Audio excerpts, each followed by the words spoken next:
আসসালামু আলাইকুম। কি খবৰ আপোনালোকৰ? আশা কৰিছোঁ সকলো ভালেই আছে আৰু আমিও ভালেই আছোঁ বাৰু। আজি চাওঁতে 10 নম্বৰ ৰোজা, মানে ৰমজান আৰম্ভ হৈছিলে, তাৰপৰা আজি আকৌ মানে 10টা ৰোজা সম্পূৰ্ণ হ'ব। অলপ পিছত যিহেতু ইফতাৰী কৰিব লাগিব আমি, সেইকাৰণে ইফতাৰৰ যা যোগাৰ কৰি আছোঁ। মোৰ মানে জিভাখনৰ মানে গুৰিফালৰ দাঁত এটা ফাটি গ'ল, মানে তাৰপৰা যে দাঁতটো মানে জোঙা হৈ ধাৰ নিচিনা হৈ গ'ল, ইমানেই বিষাইছে জিভাখন। বহুত মানে কথাটো কওঁতে কথা পাতোঁতে কষ্ট পাইছোঁ। তাকে ভাবিলোঁ বোলো কথা এটা আপোনালোকৰ লগত পাতোঁ, মানে যিটো মই জানো আৰু যিটো মই শিকিছোঁ তাকে অকণমান শ্বেয়াৰ কৰিম বুলি পেলাই আহিছোঁ। আজি আকৌ কি হ'ল, বুট আনিছিলে মানে বজাৰ কৰি পেলাই টেবুলৰ ওপৰতে আগফালে থ'লে, তাৰপৰা আটা বুট ডিম এইবিলাক বান্দৰ আহি পেলাই একদম বুটৰ পলিথিনটো লৈ গ'ল নহয়। টিঙৰ ওপৰত পূৰা একদম সিঁচি দিছে গৈ, লৈ পেলাই পূৰা দৌৰিলে।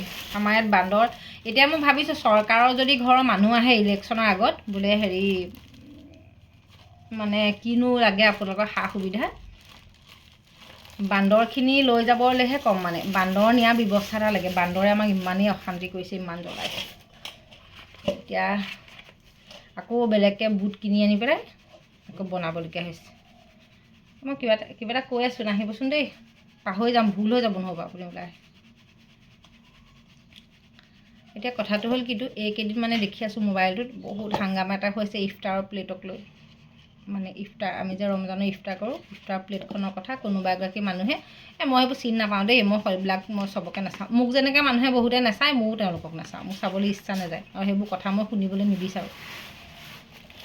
এতিয়া কিবা খাইছোঁ নাখাইছোঁ, কিবা কৰিছোঁ নকৰিছোঁ, নিজৰ কাৰণে কৰিছোঁ, আৰু ভিডিঅ' বনাইছোঁ, কিবা এটা কৰিছোঁ নিজৰ কাৰণে বনাইছোঁ। কাৰোবাৰ মনত আঘাত দিবলৈ বা কোনোবাই বেয়া পোৱাকৈ মই ভিডিঅ'টো বনাবলৈ মই নিবিচাৰোঁ। কিন্তু মই আজি মানে এটা কথা ক'ব খুজিছোঁ, এই যে ইফতাৰ প্লেটখন আমি যে কেতিয়াবা আপোনালোকক দেখাওঁ, খুব ধুনীয়াকৈ সজাই পৰাই দিওঁ বা কিবা কিবি বনাই পেলাই দেখাওঁ, এইটো মানে যে বনাই মেলি কাৰোবাক দেখাব পাৰি, সেইটো এটা মানুহৰ এটা কলা, যে বনাই সজাই পৰাই দিছে, সেইটো এটা ভাল লগা এটা কথা, মানুহে দেখিও ভাল পায়। সেইবুলি যে কোনোবাই খাবলৈ নাপায় আমি সেইকাৰণে দেখাইছোঁ, সেইটো নহয়। সেই মানুহগৰাকীয়ে যিটো মন্তব্য দিছে সেইটোকে লৈ পেলাই বহুত মানুহে ভিডিঅ' চিডিঅ' বনোৱা মই দেখিছোঁ, আৰু বনাব, খং উঠিব, মানুহৰ খং উঠে কিছুমান কথা শুনিলে। কিন্তু মই মানে এইটো কথা কৈছোঁ যে আমি যে এটা দিনটো ৰোজা ধৰোঁ, দিনটো ৰোজা ধৰি আমি যে ইফতাৰ কৰিবৰ সময়ত আমি 4টা 5টা 10টা 12টা বস্তু নবনাই মাত্ৰ যদি এগিলাচ পানী আৰু এটা খজুৰ খাওঁ, সেয়া আমাৰ ইফতাৰী হ'ব। মহান আল্লাহ তাআলাই সেয়া কবুল কৰিব যে আমাৰ ৰোজাটো খুব মানে ভাল ধৰণে হ'ল, পাৰ হ'ল, দিনটো একো বেয়া ধৰণৰ কথা বতৰা চিন্তা নকৰাকৈ।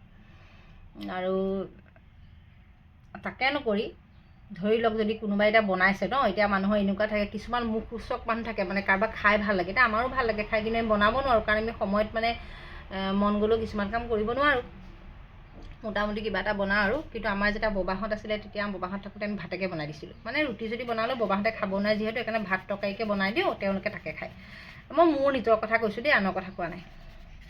আৰু এতিয়াও আমাৰ এনেকুৱা, মই ৰুটি চুটি বনালোঁ, ধৰি লওক বুট ভাজিলোঁ, পকৰি বনালোঁ, কিবা কিবি বনাই মেলি খাইছোঁ, কিন্তু যদি সেয়া নাখায়, অকল পানী এগিলাছে খেজুৰ এটাই খায়, আপোনাৰ ৰোজা কবুল হ'ব, আপোনাৰ ৰোজাটো শুদ্ধমতে হ'ব দেই। আৰু মানে সেইটোৱে কথা, আপুনি 2টা বস্তু খায়ো যিটো হ'ব, বা এগিলাচ পানী খাই যিটো মানে আপোনাৰ পুণ্য হ'ব, আপুনি এগাল বস্তু খালেও সেইটো পুণ্যই হ'ব। সেইটো কথাৰ কাৰণে আপুনি খাব পাৰে নাখাব পাৰে, মানুহক মানে সেইটো ক'ব কাকো নালাগে।